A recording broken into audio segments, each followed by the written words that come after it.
All Americans, not only in the states most heavily affected, but in every place in this country, are rightly disturbed by the large numbers of illegal aliens entering our country.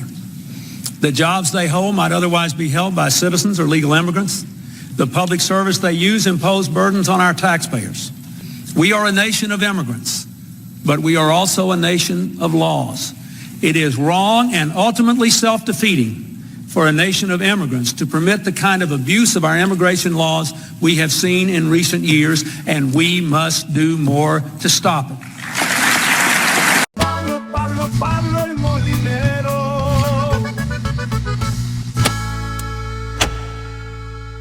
That used to be the position of all the politicians in the United States, Democrat and Republican.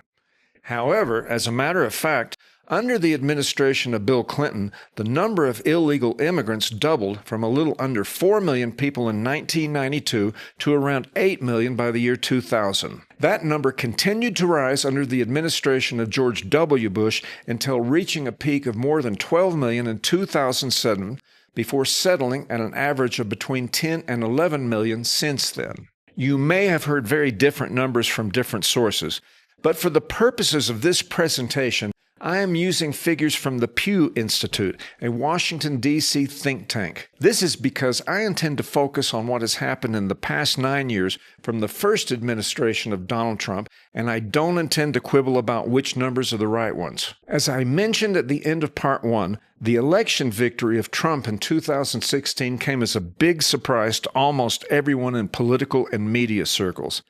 And almost immediately, there was a campaign of resistance from the entire Washington insider community of politicians, government employees, and lobbyists. Notably, the national so-called mainstream media were universally opposed to President Trump. Media coverage by the networks was over 90% negative. I'm guessing that the other 10% was neutral because I don't remember seeing any positive coverage on TV except for Fox News. I can't go into how ridiculous it all became, but I have documented the abuses in several previous videos available for free on the Pablo El Molinero channel. The point is, it established a pattern which persists up to this day. Anything Trump does is, by definition, bad and therefore must be opposed. Towards the end of Trump's first 4 years, the president implemented a number of policies designed to curb the entry of people crossing the southern border. These include the implementation of Title 42 and the Remain in Mexico policy. He also set a cap of 15,000 for those seeking refuge in the U.S.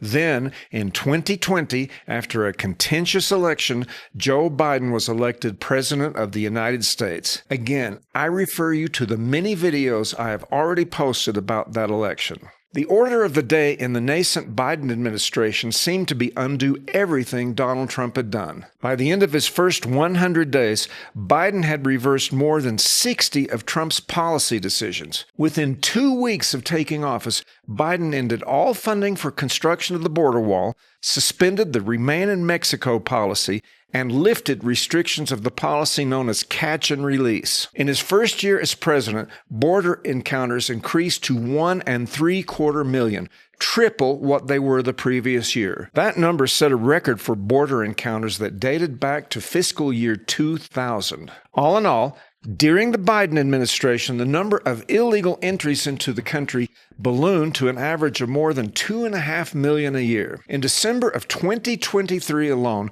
the number of encounters by CBP agents was more than 300,000. In my mind, this was the greatest abdication of sovereign responsibility in the history of the country.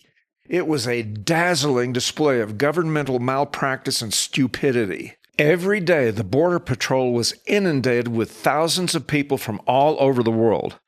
There was barely any control of who was being let in. They were processed and then dispatched to anywhere in the country they wished to go while waiting for an immigration hearing. By 2024, the backlog of cases had increased the wait time for those hearings to 4 years. Many immigrants simply disappeared into the country.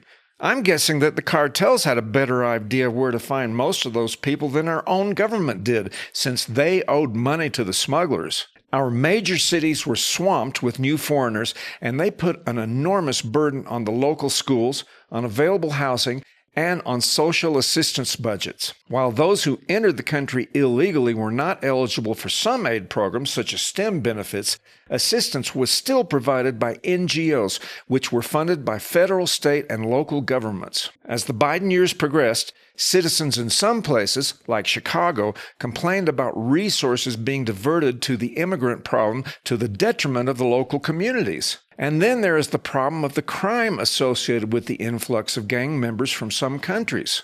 It is most certainly true that the overwhelming majority of illegal immigrants were not violent criminals. But there was a substantial number of Tren de Aragua and MS-13 members, among other criminal elements. They took advantage of the lax border policies and came into the U.S.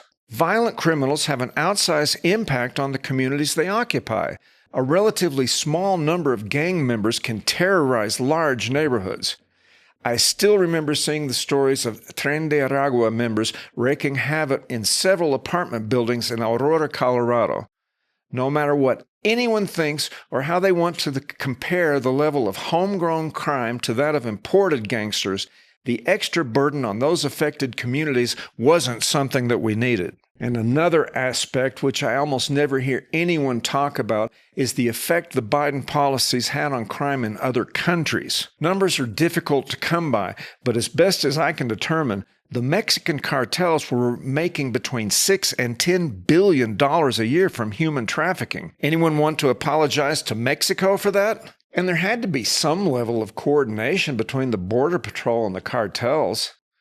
I'm not saying there was formal communication, but CBP personnel knew where the cartels were going to be sending people across. In the meantime, while our border agents were busy handling the daily multitude of crossers, huge areas of the border were left unattended, unguarded. If some adversary wanted to dispatch one of their terrorist operatives to cross the border, he would most likely want to go across undetected, lost in the statistic of unknown getaways. I haven't even mentioned the damage done to people while they made their trip to the border.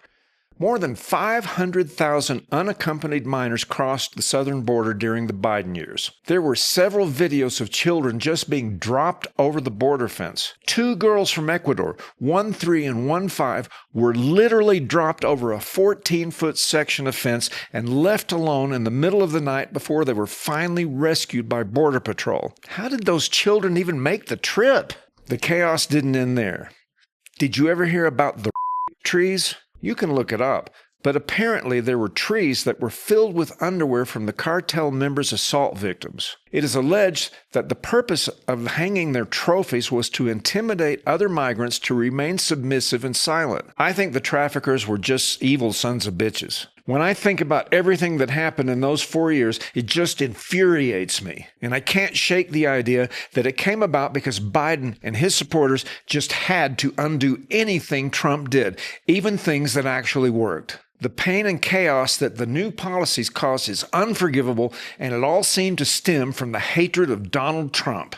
In the final part of this series, I am going to examine how the politics of illegal immigration has evolved and why reaching a realistic solution in the near future is almost impossible. Thank you for watching. This is Pablo El Molinero.